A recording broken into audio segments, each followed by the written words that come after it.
अपने विश्व प्रसिद्ध उपन्यास किम में रुडयार्ड किपलिंग लिखते हैं, लगता है पूरी दुनिया इधर से उधर जा रही है।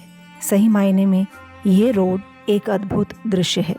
ऐसा मार्ग दुनिया में कहीं नहीं मिलेगा जो 1500 मील की दूरी के लिए भारत की यातायात भीड़ से बेअसर सीधा चलता है। यहाँ हमें जीवन की नदी का बहाव देखने का अनुभव मिलता है। बताइए, मैं हूँ तो सड़क, पर किपलिंग ने मेरी तुलना नदी से की है, और सही भी की है। जी, मैं नदी की ही तरह बही हूँ और नदियों को पार भी किया है। सदियों से नदियों की तरह ही सभ्यता के विकास की मैं साक्षी रही हूँ। मैंने सिंधु, झेलम, रावी, चनाब इन सबको देखा है। गंगा के साथ चली हूँ मैं बादशाही सड़क हूँ, वही सड़क जिसे आप सब ग्रैंड ट्रंक रोड के नाम से जानते हैं। पर बादशाही क्यों? ना, मेरा कोई ताज नहीं है, पर हाँ, मेरे सर कई ताज हैं। यानी मैं कई कारणों से महत्वपूर्ण हूँ। पुरानी मैं, लंबी मैं, काम की मैं, सबको जोड़ती मैं 4 देशों, 4 समुदायों की और ना जाने कितने पंथों की, कितने ही वर्षों की सांझी विरासत हूँ। सब मुझ पर चलकर ही इतिहास के लंबे दौर को पार करके यहाँ तक पहुँचे हैं, और ये सब मेरे अपने हैं। जितनी लंबी हूँ ना, उतनी ही लंबी कहानी है मेरी। मौर्य राजाओं ने पाटलिपुत्र यानी पटना को जोड़ने के लिए तक्षशिला से एक राजमार्ग का निर्माण किया। चंद्रगुप्त मौर्य ने यूनानी राजनयिक मैक्सथनीज की सलाह से इस राजमार्ग के रखरखाव के लिए अपने सैनिकों को अलग अलग जगहों पर तैनात किया। 8 चरणों में बना ये राजमार्ग पेशावर, तक्षशिला, हस्तिनापुर, कन्नौज, प्रयाग, पाटलिपुत्र और ताम्रलिप्त के शहरों को जोड़ने का काम करता था। इस समय मेरा नाम उत्तरपथ था। 16वीं सदी में मेरी शान में 4 चांद लगाए शेरशाह सूरी ने। तब मैं शाहराहे आजम यानी सड़के आजम हो गई।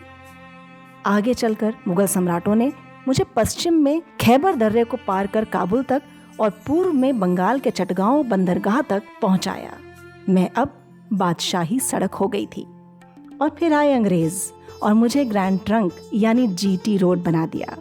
मुझे लॉन्ग रोड बुलाने लगे। इसी लॉन्ग रोड का जिक्र रुडयार्ड किपलिंग ने किम में किया।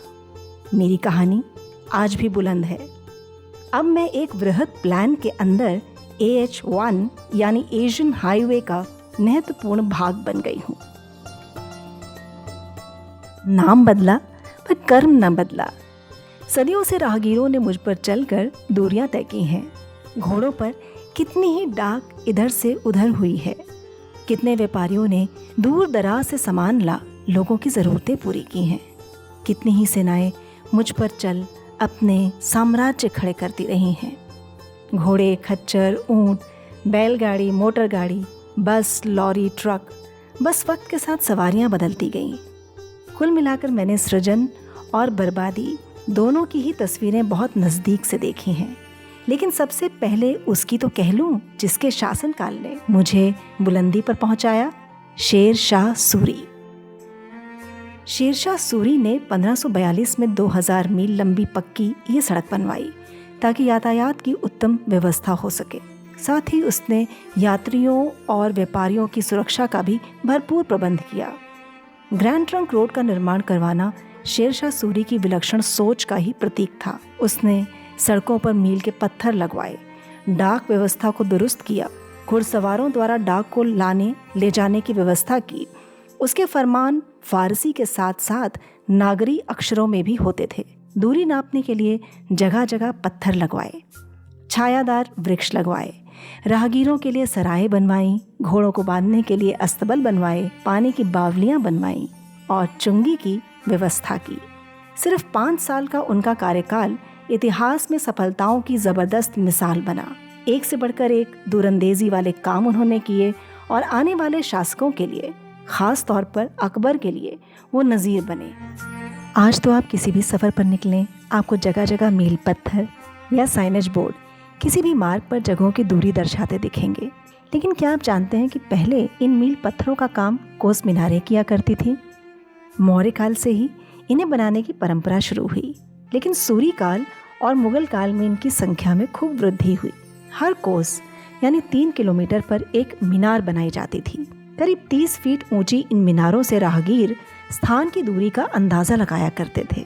इनका एक अहम काम डाक व्यवस्था में मदद करना भी था। इसीलिए इन मीनारों को अक्सर डाक मीनार या भी डाक ठहरे भी कहा जाता था। हर कोस मीनार पर एक सिपाही घोड़े के साथ मौजूद रहता। ये सिपाही राज संदेश अगली मीनार तक लेके जाता और फिर वहां से अगला उसे और आगे लेके जाता। जब शेरशाह सूरी या अन्य मुगल शासक लाहौर और दिल्ली के बीच यात्रा करते तो इन कोस मीनारों में नियुक्त किए गए व्यक्ति नगाड़े बजाकर अगली कोस मीनार के व्यक्ति को सूचित करते और ये नगाड़े दिल्ली से लाहौर तक क्रमवार बजते थे। लोगों को मालूम चल जाता था कि बादशाह की सवारी आ रही है। आज बड़े शहरों में बाईपास बन गए हैं।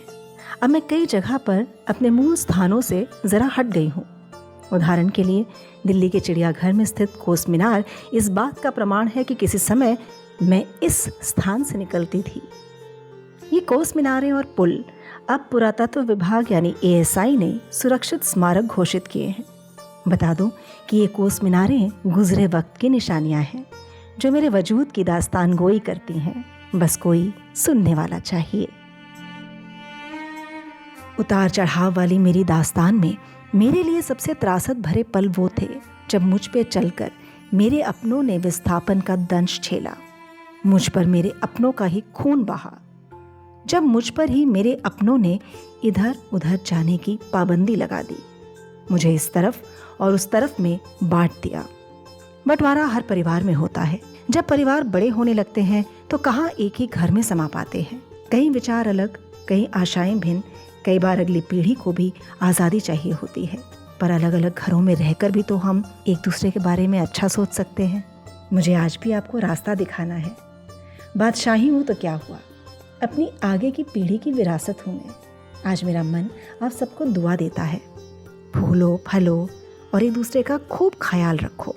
दीवार उठाने वाले शासकों की बजाय सृजन करने वाले, लोगों की सुख सुविधाओं का ध्यान रखने वाले, सड़क बनाने वाले शासकों की अहमियत को समझो। धन्यवाद।